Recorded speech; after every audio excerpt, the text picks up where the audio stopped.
In the beginning, when the world was still shrouded in shadow and mystery, there was a village nestled deep within the arms of an ancient forest. The villagers lived simple lives, cultivating their lands, tending to their flocks, and whispering tales of strange beings that roamed the woods. It was a place of fog-veiled paths and moonlit clearings, where the line between reality and legend blurred like the mist that clung to the earth at dawn.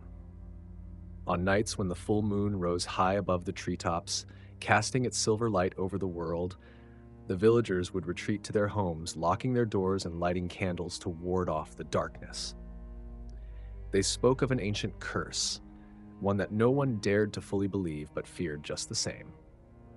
They would gather around their fires and, in hushed voices, pass down the old tales of those who had vanished into the woods on nights just like these, only to return as something else, something monstrous.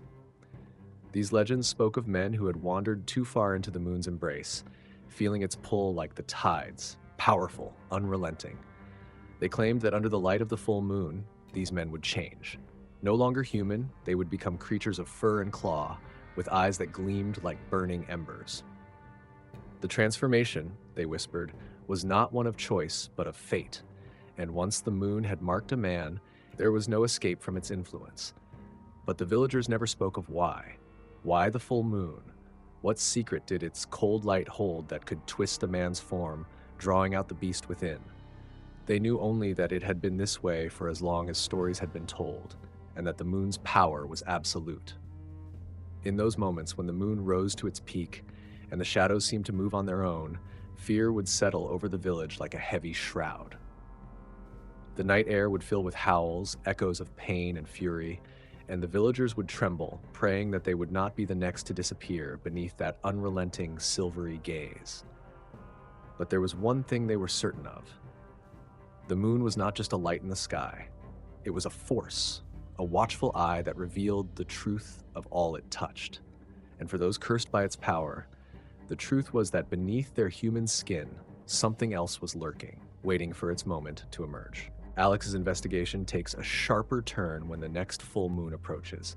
The air feels electric, heavy with anticipation, as if the town itself is holding its breath. Determined to get to the bottom of the mystery, he decides to dig deeper, starting with the police reports. At the small, dimly lit station, he sifts through pages of incident files, each one more unsettling than the last. Most are labeled as animal attacks, but the details don't fit. Wounds too deep, bodies too mangled. He sees the officers' hesitation in their notes, the vague language that dances around what they really think. There's one report that catches his eye, dated nearly a year ago, long before the current frenzy began. It describes a hiker found near the edge of the forest, barely clinging to life. The hiker's wounds were inconsistent with any known animal, deep gashes that appeared almost surgical in precision. The report is brief, but one phrase stands out. Subject claimed it was a man, but eyes like an animal. The hiker vanished after recovering, leaving no further clues behind. The sun begins to set as Alex leaves the station, and a chill runs through him. The shadows grow long, and he feels the weight of the coming night. It's as if the moon's presence is already there, waiting. With a growing sense of urgency, he makes his way to the outskirts of town, to the one place where he hopes to find more answers. The home of a reclusive old woodsman who's lived on the edge of the forest for decades. The townspeople have warned him that the man is mad, a relic of another time who speaks in riddles.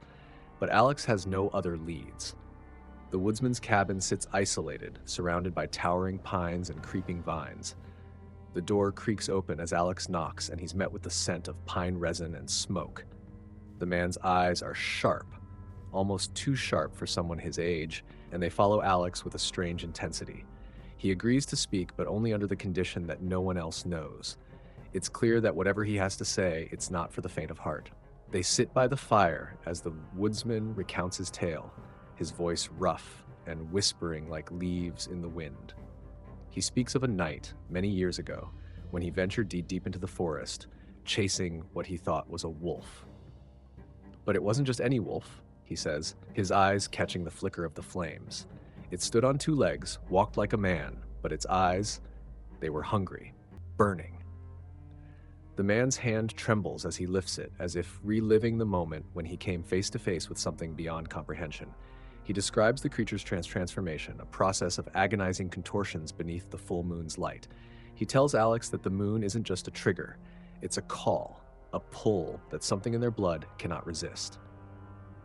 It's in them, he insists. The moon shows what's real, it brings it out. When Alex presses him for more, the woodsman reveals a piece of the puzzle that chills him to the bone. You've seen the patterns, haven't you? The full moon doesn't just light the sky, it stirs the dark within. The old man's voice drops to a near whisper as he leans closer, warning Alex that these creatures aren't born, but made, marked by the moon itself. I've seen it happen, he mutters. And each time, it's the same. The moon calls, and they change. He refuses to say more, his eyes darting nervously towards the window where the first slivers of moonlight begin to seep through the trees. Alex leaves the cabin with more questions than answers, his mind racing. The woodsman's words linger, wrapping around his thoughts like vines tightening their grip. What does the moon reveal that lies so deeply hidden? And if it's true, if the transformation is real, then what force governs it? As he walks back into town, the moon begins its climb in the sky, its glow casting a pale, ghostly light over the fields and rooftops. The air is cold, and every sound feels amplified, echoing through the silence of the night. For the first time, Alex feels the fear that others have spoken of. It's not just the fear of the unknown, but the fear that the old legends are not just stories. That something ancient and powerful still moves under the moon's watchful eye, and that he is standing on the edge of a truth he may not be ready to face. Alex's chest heaves, each breath a desperate gulp of the cold night air. The forest closes in around him, the tall pines towering like silent sentinels as he sprints down the narrow trail. Every muscle screams, but he forces himself onward, knowing that to slow down, even for a moment, means certain death. The beast's growls are no longer echoes, they're close, reverberating off the trees, and each snarl seems to slice through the silence like a knife. The moon watches, unblinking, casting its pale light over everything, making it impossible to distinguish friend from foe. The trail veers sharply, and Alex nearly slips as he pivots, his flashlight swinging wildly.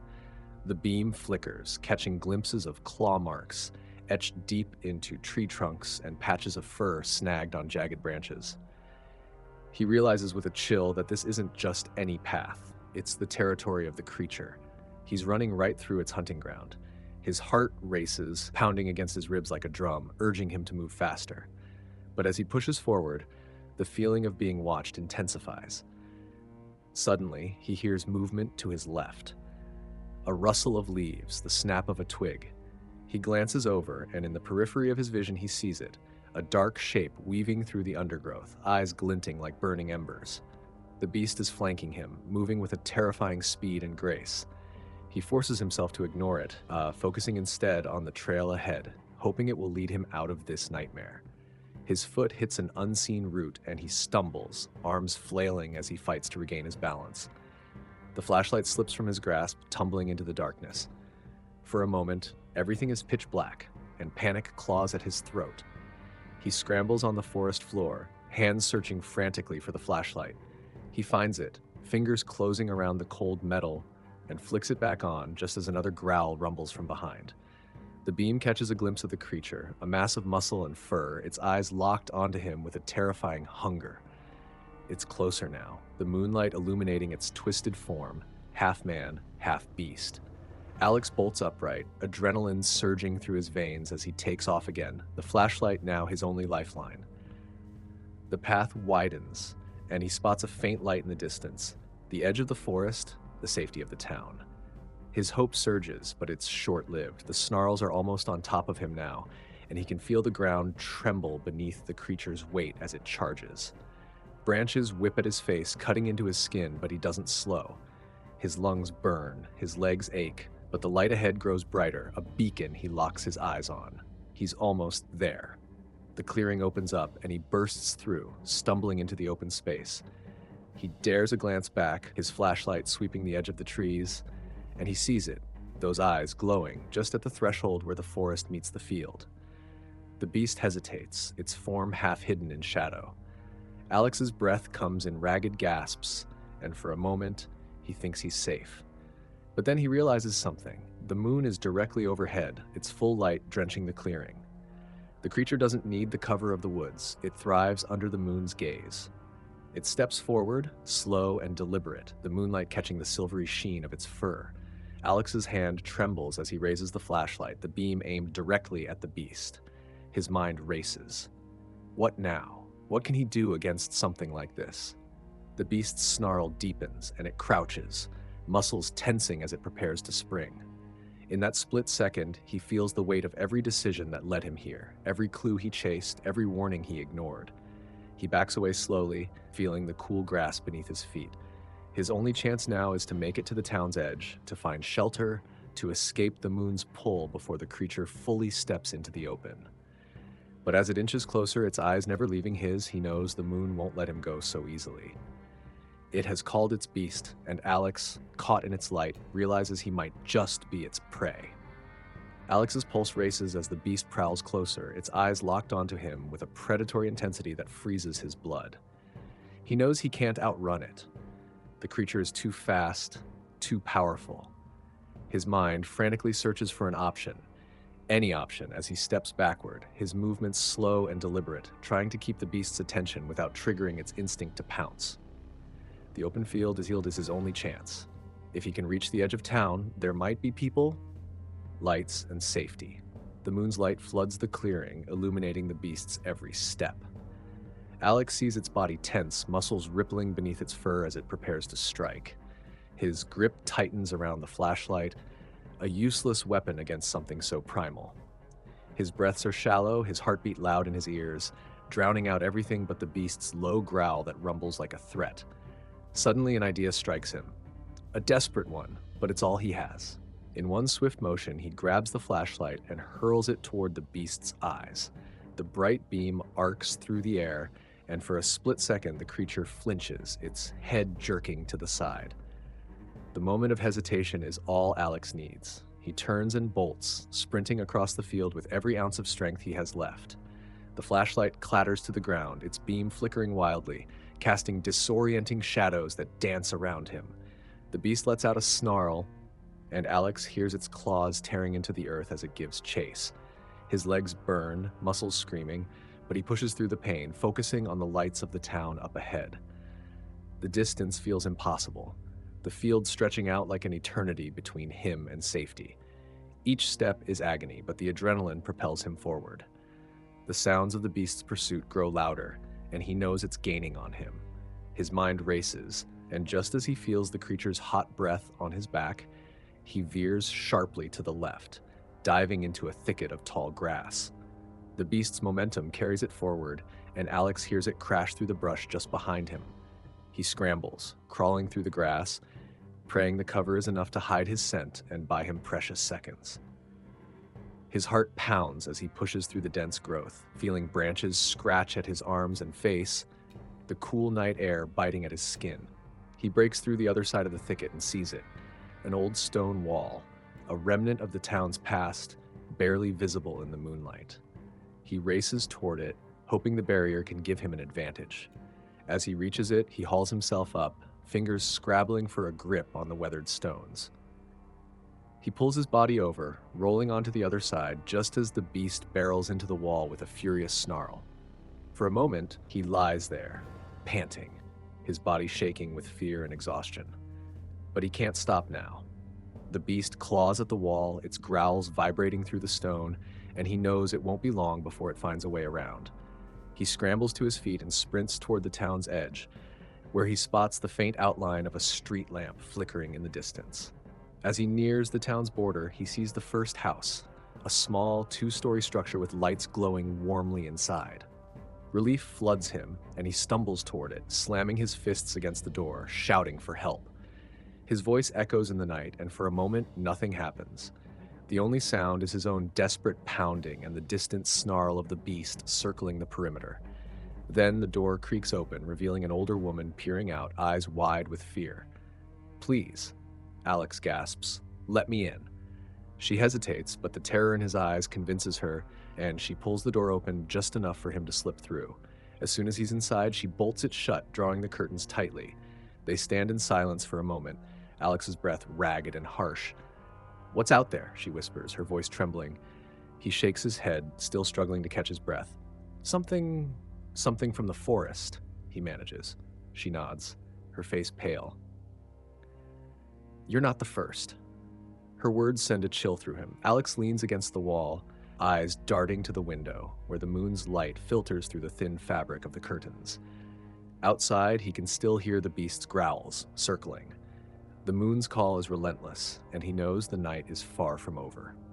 The old woman's words hang in the air, thick with a foreboding that tightens Alex's chest. He watches her move quickly, securing every lock on the door and drawing all the curtains, as if the darkness itself might seep through the cracks. Her hands tremble, and Alex feels his own fear mirrored in her urgency. "You're not the first," she'd said. Those words replay in his mind, and he can't shake the feeling that she knows more than she's letting on. As she finishes, she turns to him, eyes sharp and weary. "You should sit. It's not safe to be near the windows." Her voice is steady, but there's an edge to it, a practiced calm that suggests she's done this before. Alex follows her into the dimly lit living room, where the flicker of a single lamp casts long shadows against the walls. The room is filled with trinkets and old photographs, a stark contrast to the terror that lurks just beyond the walls. He sinks into a worn armchair, every muscle in his body still tense, and she hands him a cup of tea, the steam rising in fragile tendrils. "What do you know about what's out there?" he asks, his voice hoarse from running. The woman, whose name he learns is Miriam, sits across from him, her eyes never leaving his. "More than I'd like to," she replies, sighing deeply. "This town, these woods, they've always had a darkness about them, the kind that creeps in with the night and lingers, no matter how much we try to ignore it." Alex leans forward, gripping the cup, the warmth of it seeping into his cold hands. "I need to understand. There are people out there who are being hunted." Miriam nods, her expression grim. "The moon, it's a catalyst. It draws out the hidden things, the beasts that wear human skin during the day. When the moon is full, they can't resist its call." The words send a chill down Alex's spine. He had suspected as much, but hearing it confirmed, hearing that the moon's influence goes beyond myth, cements the reality of what he's been chasing. "But why here?" he presses. "Why this place?" Miriam's eyes darken, and she glances at the curtain-covered window as if expecting something or someone to peer in. Long ago, before this town was settled, these woods belonged to an ancient tribe. They believed the moon was a goddess, a keeper of secrets, and that those secrets could give power but also bring curses. The legends say they made a pact, one that tied the land, the people, and the moon together. When the settlers came, they dismissed it all as superstition, but some marks run too deep. She pauses, taking a sip of tea. "That curse, or whatever it is, it's still here." Alex's pulse quickens. The runes he saw in Daniel's journal, the carvings he'd found in the woods, it all connects. "I saw those symbols," he says. "The runes, like a crescent moon with claws." Miriam's eyes flash a hint of fear. "You've seen the marks? Then you're part of this now. Once you've been marked by the moon, it doesn't let go easily." A cold shiver runs through him. "What do you mean, marked?" Miriam leans in, lowering her voice as if the very walls could hear. "The curse chooses those it wants. The moment you set foot in those woods under the moon's light, you open yourself to its power. It's a test, a trial of sorts. If it finds darkness within you, it pulls it out, reshaping you into something else." The reality of her words crashes down on him.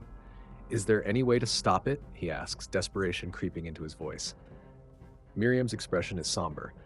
Some believe that destroying the runes might sever the connection, but others think it's too late once the change has begun. All you can do is stay out of the light. The growls outside intensify, and Alex's eyes dart to the window.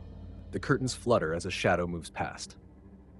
"It knows you're here," Miriam whispers, "and the moon isn't done with you yet."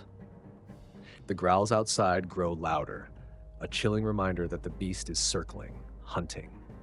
Alex feels his heart race, every instinct screaming at him to stay hidden. Miriam's words echo in his mind. "It knows you're here." The weight of what she's said about the moon's power and the curse marking those who dare to venture into its domain presses heavily on him. He glances toward the door, the only thing separating them from the nightmare outside, and feels the fragility of their shelter. Miriam rises from her chair and gestures for Alex to follow her deeper into the house. We need to go to the cellar. It's the only place it can't reach. Her voice is urgent but steady, a calm built from years of knowing how to survive these nights. Alex nods, his muscles tense as he stands and follows her through the narrow hallway. The air feels colder as they approach the cellar door, a sturdy, reinforced slab of wood covered in heavy locks and bolts. As she unlocks it, Alex hears the soft thud of paws on the porch outside. The beast is testing the perimeter, its claws scraping the wood, and the sound sends a shiver down his spine. Miriam opens the door, revealing a steep staircase leading into darkness. "Hurry," she urges, and Alex descends into the shadows, the smell of earth and old wood filling his nostrils. The moment he reaches the bottom, she shuts the door above them, bolting it tight. The cellar is small and cramped, filled with old jars of preserves, tools, and an odd assortment of relics. Charms and symbols etched into the walls, all bearing the crescent shape he's seen before. Miriam lights a lantern, casting flickering light over the space, and Alex notices her eyes scan the room, as if checking for anything out of place. The beast outside snarls, the sound muffled but still powerful enough to shake the walls. "It's stronger tonight," Miriam mutters, her brow furrowed. She sets the lantern down on an old crate and begins pulling out a box from under a shelf. Inside are old papers, maps, and weathered photos. "These woods have a history, Alex, one that goes back centuries. The curse isn't just a story, it's alive, and it's tied to the moon's cycle." He watches as she spreads the papers on a makeshift table. One of them catches his eye, a map of the forest, marked with locations he recognizes from his own notes. "These are the rune sites," he says, pointing to the symbols sketched on the map. Miriam nods. "These places are the keys. If you destroy them, you might break the moon's hold, but you'll need to do it before dawn, before the moon loses its grip and the curse is sealed for another cycle." Alex feels a surge of hope mingled with dread. The idea of going back out there, of facing the beast again, fills him with a cold fear. "What happens if I fail?" he asks. Miriam's expression is grim. "Then you'll become part of the curse. The moon doesn't let its prey escape easily. It either devours you or turns you into one of its own." Outside, the beast's snarls turn into a howl, a sound so deep and resonant it rattles the walls of the cellar. Miriam looks at him, her eyes hard. "If you're going to do this, you need to move now. The moon is at its peak, and the beast is most powerful, but it's also the time when the runes are weakest. Destroy them, and you might just make it." Alex's mind races. Everything he's learned, everything he's witnessed, leads to this moment. He grabs the lantern, feeling its warmth in his hand, and nods. "I'll do it." Miriam hands him a small pouch filled with a dark powder. "Scatter this on the runes. It's made from herbs and earth, blessed by those who once knew how to bind the moon's power." He takes the pouch and feels the weight of her trust. "I won't let this town become its hunting ground again." She squeezes his arm, a brief moment of connection in the midst of chaos. "Stay in the shadows. The moon is your enemy tonight." With that, she unbolts the door and lets him out.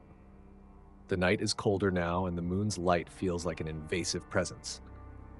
Alex steps onto the porch, scanning the darkness for any sign of movement. The beast's growls echo in the distance, and he knows it's only a matter of time before it finds him. Clutching the pouch tightly, he takes a deep breath and sprints into the woods, heading for the first rune site. The moonlight bathes the trees, turning them into ghostly silhouettes as he weaves between them, keeping to the shadows as best he can. The forest feels alive around him, every rustle and whisper amplified in the night's silence. The path is treacherous, but he presses on, knowing that if he fails, the curse will claim not just him, but anyone who dares walk these woods again. Alex stands amidst the clearing, his breath coming in ragged gasps as the dawn light begins to creep through the forest canopy. The air is still, the silence heavy. The man, the beast, now lies unconscious, his body twisted and vulnerable. The moon's power is waning, and for the first time, the curse seems to be breaking. Alex's heart pounds as he stares at the figure before him, feeling a mixture of relief and uncertainty. The man's face is pale, his eyes closed as if in a deep, tortured sleep. Cautiously, Alex approaches, still gripping the empty pouch tightly. The night's events flash through his mind, the beast's snarls, the runes burning out, and the desperate chase through the woods. He can hardly believe it's over. Kneeling beside the man, he hesitates. There's a part of him that wonders if it's truly done, if the curse has really let go, or if it's merely waiting, lying dormant until the next full moon. He reaches out and touches the man's arm, feeling the warmth of skin instead of fur, the steady rise and fall of his chest. The light of dawn strengthens, casting a golden glow over the clearing. The woods, which felt so ominous under the moonlight, now seem almost serene. Alex glances around, taking in the change. The forest feels different, as if relieved of the tension that gripped it for so long. He knows he's made a difference, that breaking the runes may have severed the curse's hold over the man, and possibly others like him. But he also knows the moon's power runs deep. It may not have been defeated, just weakened. The man stirs, groaning as his eyes flutter open. There's confusion in his gaze as he looks up at Alex, trying to make sense of his surroundings. "What? Where am I?" he mutters, his voice weak. Alex doesn't have the answers he seeks, but he offers a hand, helping the man sit up. "You're safe now," Alex says, though he's not entirely sure it's true. The moon's grip is gone, at least for now. The man's eyes search Alex's face, and he nods slowly, still disoriented. "I remember running, and the moon. It was like I couldn't control myself." His voice breaks, and Alex sees the fear and pain in his eyes, the weight of what he's done, the people he's hurt. "We'll figure it out," Alex promises, though his mind races with questions of his own. As they rise to their feet, the warmth of the sun breaks fully through the trees, and Alex feels a glimmer of hope. They may have escaped the moon's curse for now, but he knows that understanding and truly ending its power will take much more.